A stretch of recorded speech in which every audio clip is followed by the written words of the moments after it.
O'Brien, Lacuna Innovate, and Cape Craft Design. So what is it that we want to begin to understand? People ask, well, where does creativity start? Where does innovation start? How does it relate to creativity? How does it work with design? Lots of people think it just starts off with this creative idea.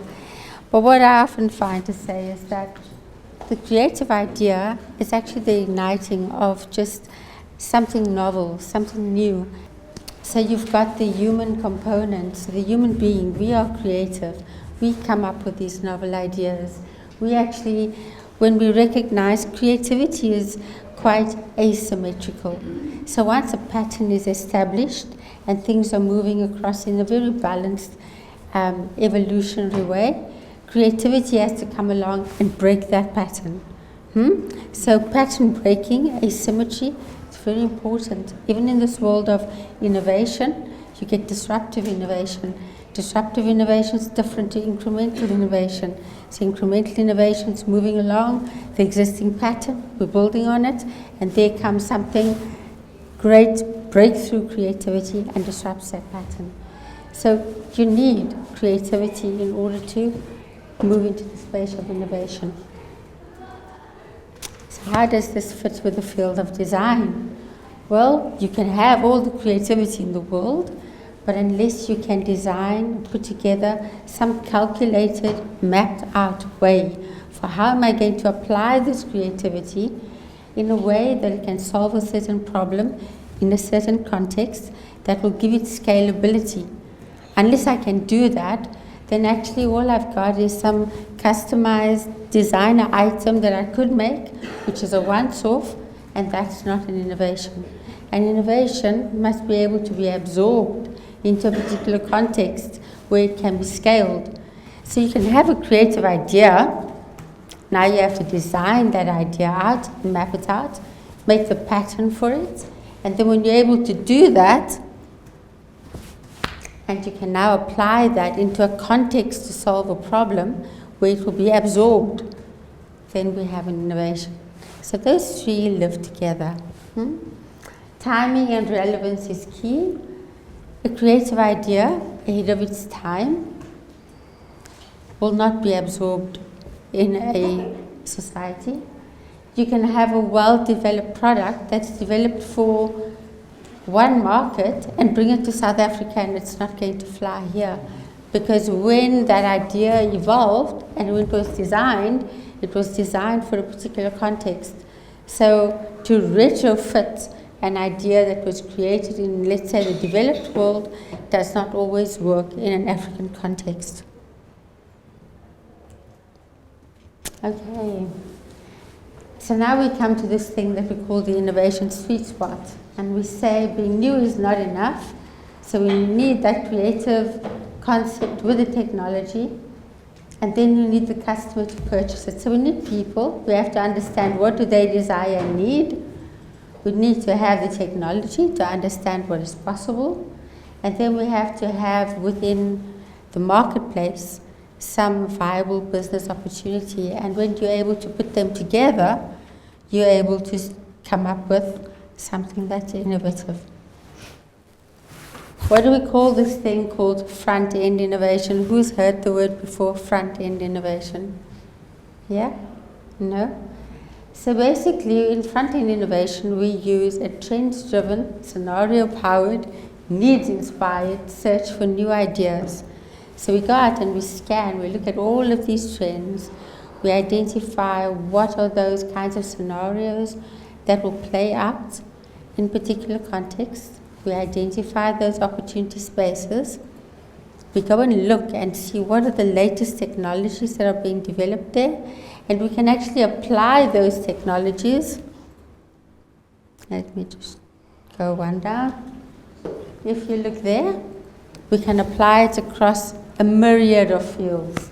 So at the top part here, where we call system design innovation, we can look and say, well, do we need to change an organization structure? Do we have to look at its supply chain? Do we have to look at the way the operation is configured, the way the transport delivers those goods out? We can come up with innovations Are you with me? Within the business organizational system. We can also look at the product design, and we can look at its functionality. We can look at the actual formulation of the recipe. We can look at the IP and at the code. And at the bottom, we can also have a look at some packaging. We can look at the bottle, the labeling, the wrapping. The other side, we can also change the customer engagement experience. We're busy on a huge project at the moment for an automobile company, and really just mapping out what their showrooms of the future will look like and how they'll be going about engaging with customers, very much focused on service design innovation. The built environment, how we look then at the, if we have a look in terms of even what architecture is able to do and the kind of technologies and smart buildings that are coming into our space as well. We then look at social design. Another interesting project we've been busy on for a client is looking and saying one of the problems we have in South Africa is underage drinking. So alcohol is a huge problem. And in fact, we generate taxes of about 17 billion a year, but the impact of alcohol on our society is about 90 billion rands a year. Okay, so there's something about the cost-benefit analysis. And what we've been helping them to do is to map out what are some of the trends in the underage segment, what are they in terms of their lifestyle, what are the needs that they have, and how can we use technologies across a range of fields. How do we change the places where they buy alcohol?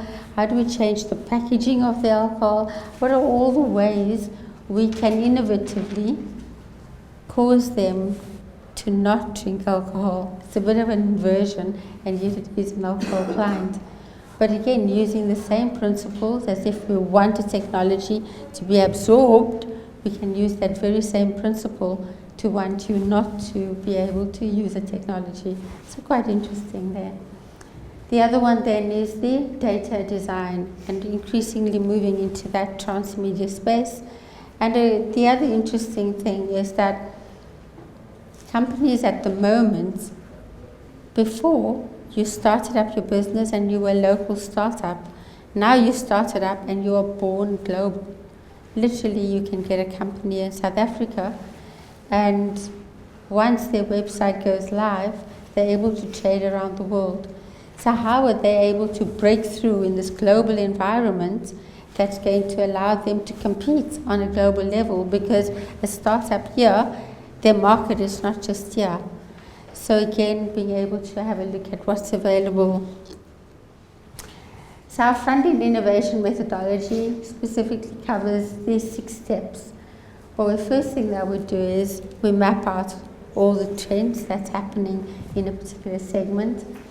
We then be able to generate a number of scenarios of how those trends are likely to play out.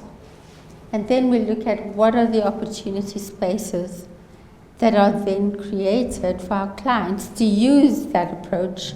Are you with me? To ride that trend. And by identifying, then we go and we look in those opportunity spaces for who is doing what, who has got the technologies, and we use those inspirations to try and see how can we enhance and develop new innovations for a client. Once we've got that, we map out a research methodology to go and develop our customer insights, putting together persona profiles. We're able to then identify exactly who is the customers that we'll be targeting to meet that particular opportunity that we've identified for them. Using that, we uncover then your needs. And those needs, sometimes you're aware of, but a lot of the time you're not. Until the first time you use an Apple Mac, you had no idea that you had the kind of needs for design aesthetic and the agility until it was put in your hand. So being able to spot those unmet needs, and a lot of the time the unknown unmet needs, is part of what we are able to uncover by doing the customer insights research. Then comes the exciting part where we actually create and assemble entirely new concepts. So if you can imagine, once we understand the customer's needs, we've got all these inspirations from around the world of what the leading technologies and capabilities are. We've also got, in terms of very specific opportunities where our clients can play and be able to do innovation work, we're then able to come up with entirely new ways that we can configure the space. So I'm going to go into a little bit around how trends work. And typically what we do is we use a 4-step framework. First thing you have to do is to go out and to discover the trend, and then explore, and then understand. And I won't get into too much of the detail, but then be able to come to a point where a trend. Now a lot of people say to us, but now how do you know that something is trendy? How do you know? And as a futurist, let me say that there are some things that almost in a sense are, you have to picture now, it's like an ocean. And so there are currents, and then there are the tides, and then there are the waves. And so when you see the fashion industry, or they tell you that color is going to be in fashion, or that combination is going to be in fashion, we see them as the little waves on the top. They come in, they last for a year, 2 years, and they go out. And then you get the group in terms of the actual ones that regulating the flow of the tides. It gives you a little bit like a 3 to 5 year. You can use that regularity. And then you get deep drivers of change. Deep drivers of change are happening in 6 areas. So your typical pestle steep, your political, economic, social, technological, environmental, and legal. Those 6 fields have almost certainty, like 99% certainty. There are certain variables of things that are changing. If you go into society, population is changing. Male to female demographics are changing. The mortality rate is changing.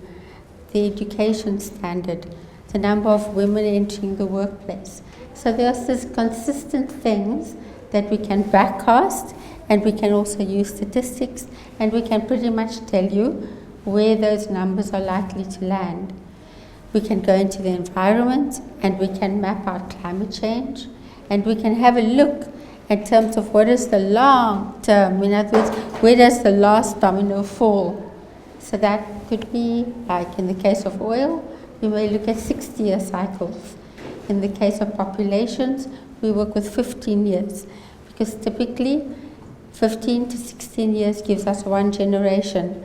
So we like to look and understand how different the baby boomers were from the millennials to the generation Z. It's a different mindset. So when you look at that, you look at those long-term drivers over.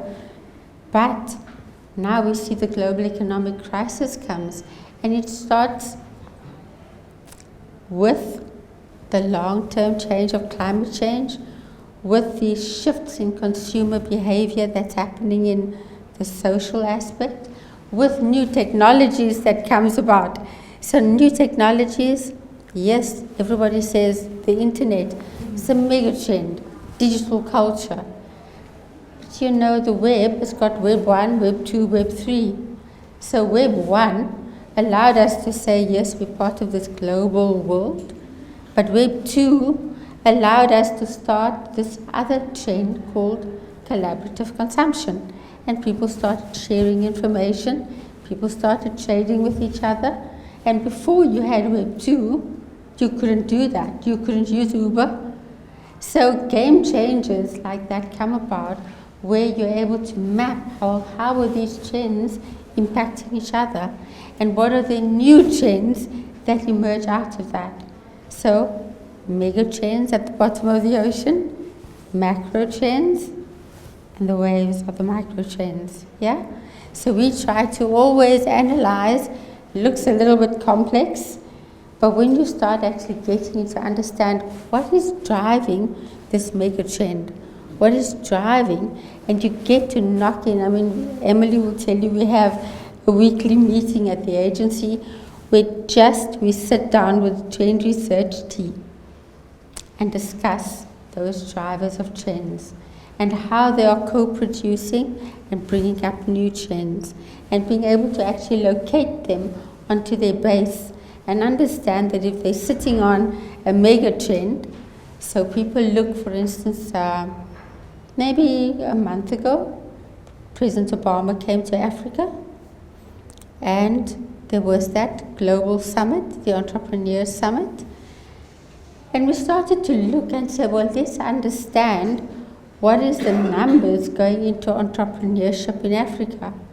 And when we started to look at the figures, you start to see that this is now setting us up for a mega trend. Are you with me?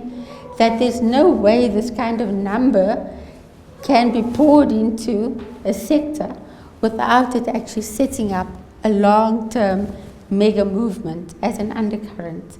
Are you with me? So now we can begin to have a look and say, well, what other opportunities is this going to open up? How does this reconfigure property? How does the banking and the finance sector use this? And we begin to map out then what would be the other macro trends and micro trends that mega trend is going to start to affect. Yeah? You with me? Okay. So what if, and we try to imagine a long 3 to 5 year time frame, and we consider then what may change if we introduce a new technology into a market, if the political landscape changes, how does that reconfigure what we are seeing? How does it change those trends? And out of that, we are able to, from the trends, map out certain scenarios and identify very clear opportunity spaces. Okay. We then map these spaces in terms of its organization's capability, the level of certainty that we're able to identify it, the client's relevant budget and the ability to implement and to work in that space, and the strategic fit with the client's business. Once we've got that, we're going to go and understand the customer a little bit better. So we go and we really do deep dives. We look at who their most important customer is. We develop these personas. If you came to us and you asked us now for the underage drinking in South Africa, we probably have walls like this with big charts, and we can tell you what they eat, social media, where they shop, what their key habits, what their mindset is, what their behavioral patterns are like, really getting in, mapping out a typical day, when are they predisposed to drink alcohol. Once we get into all of that, we know where those opportunities are for us to make certain interventions and what those needs are that they have that's causing them to follow certain behavioral patterns or the mindset that's influencing that behavior.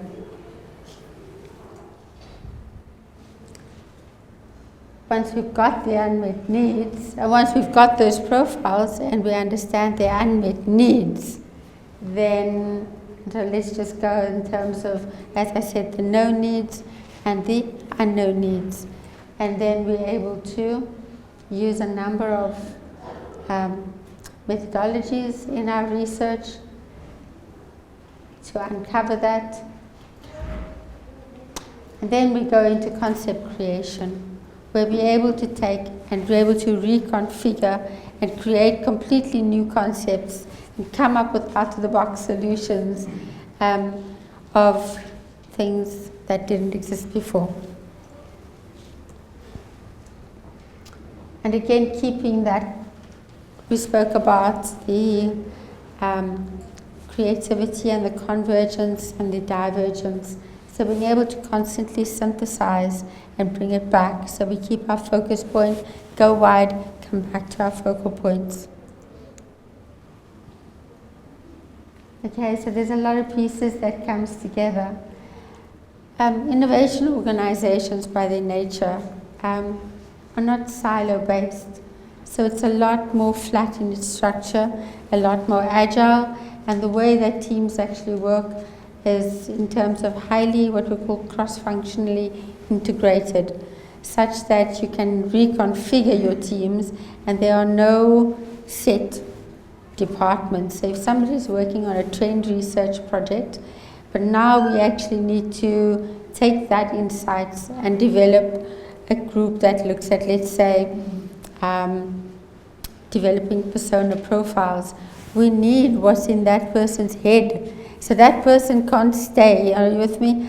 I can be the person doing foresight and innovation, but at the same time, I have other skills that I pick up in the organization, and we're able to then very quickly put teams together, disassemble them, reconfigure the teams, put new worksheets together. So the nature of the organization also tracks in that way. It's a different mindset to doing the same thing every day. Then we have a team they're more focused on trend research. We do the scenario building, which is quite imaginative in that way, very much relying on being able to extrapolate and to work with futures, developing the customer insights and those competencies, again, to work in terms of the opportunity spaces. There are different forms of innovation, different kinds of books, lots of them out there. We believe at Lacuna that we have a tried and trusted methodology. It's worked for the last 20 years. We get results out of it, and our clients seem to find that rather than kind of going into sort of like a laborious, longer-term planning, the world is highly complex at the moment, and things are changing all the time. And in front-end innovation, you're working within a 3 to 5 year window maximum. So in order to take something to market, we don't go through the long R&D process in that way. The pace at which we work, if we develop an innovation today, it must be on the shelf in 2 years' time.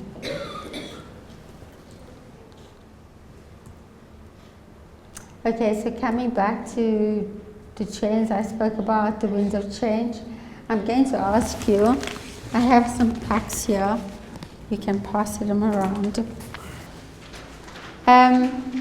So what we do is in terms of the organization, aside from just scanning and mapping, is actually organizing these trends, categorizing, organizing, analyzing, that when we stand up and you say something's a trend, that you've actually located it, and there's been a rigorous process before we actually confirm that something is happening.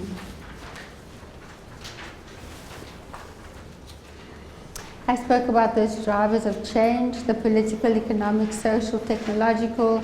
It's ongoing change that's happening in the field. But have a look here. There's also what we call waves of innovation, particular points in time where particular types of technology has driven the world. So if we looked at sort of like the Industrial Revolution time, we were coming up with mechanization, new textiles, and commerce, just the world of steel and iron. And then, of course, out of that came steam power. The railroad came, we were able to move things faster. The cotton industry came and took over. The next thing we went into, the third wave, was electricity. Chemicals came to the front. We then had internal combustion engines. We started to take that to the next level. The petrochemicals industry took off, the aviation sector. And at the moment where we're at is really looking at that fifth wave. And we're about to actually, by the year 2020, start to shift into the sixth wave.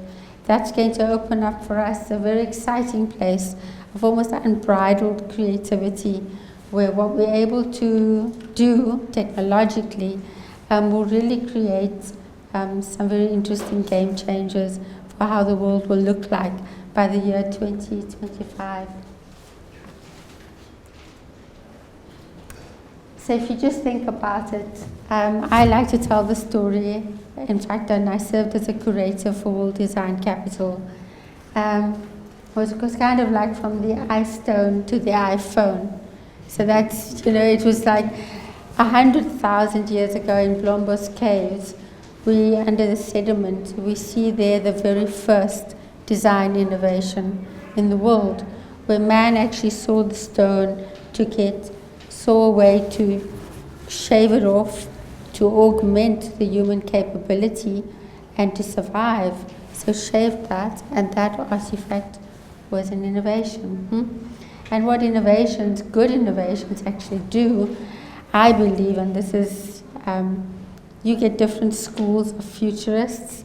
You get those who believe that we can use technology to replace human capability. I'm a humanist futurist. I believe that technology should augment our humanness.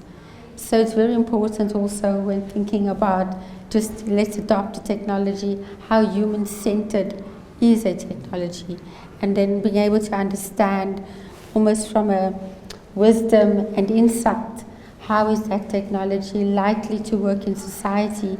Is it a positive, or does it have unintended consequences for human beings? But there was the stone, there was the internet, there was penicillin, the steam engine, the printing press, the wheel. Technology innovation is not the only kind of innovation. So lots of people think, you're in innovation. Yes, there are wonderful nanotechnologies out there, there's digital code, there's all sorts of, but I think what we're trying to see, what we're seeing increasingly, is how everyone, each one of us, is capable of being innovative. In fact, that ability to constantly evolve, are you with me, to move as the times move, is actually a big part of what makes us survive and what makes some people survive and some become dinosaurs. So we kind of need to have an innovation mindset. Okay, so now we look, just as I said, a trend influenced by a mega trend could be a fad, but it's happening. I'm not going to get into too much of it, but just again, really just to understand that when we're doing this research, a lot of it has to fit into ultimately translating that trend into a very sound concept that will be absorbed in a market. So the change that's happening, the mega trend, the trend ultimately has to align up. We can't control that extent of change. We can control the company's strategy and the way in which we can kind of modulate and leverage that is using the trends and the scenarios approach.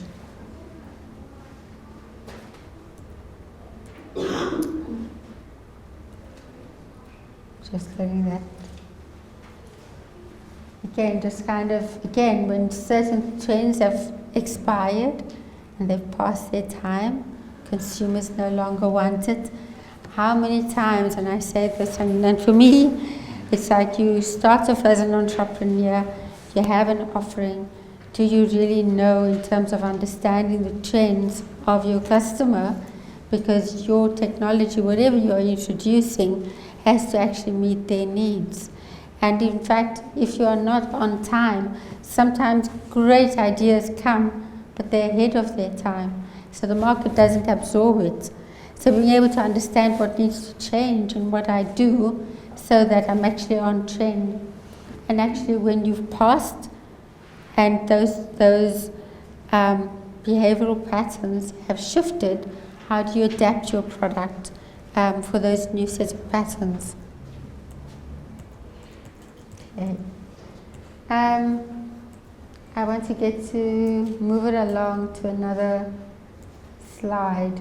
Okay, so this pretty much in terms of the ocean I told you about, you can invert it, and that's kind of the bottom of the ocean being driven by your mega trends, your macro and your micro.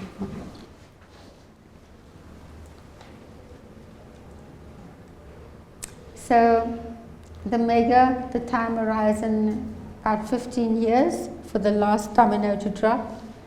It impacts all regions. So a mega trend, if one looks at, for instance, the issue around the global economic restructuring, new geopolitical realignments, new power and economic blocks, the formation of, let's say, the G20 out of the G8, the formation of BRICS, new trading partners and clustering that's coming out of that trend of global geopolitical realignment as a mega trend will play out over the next 15 years.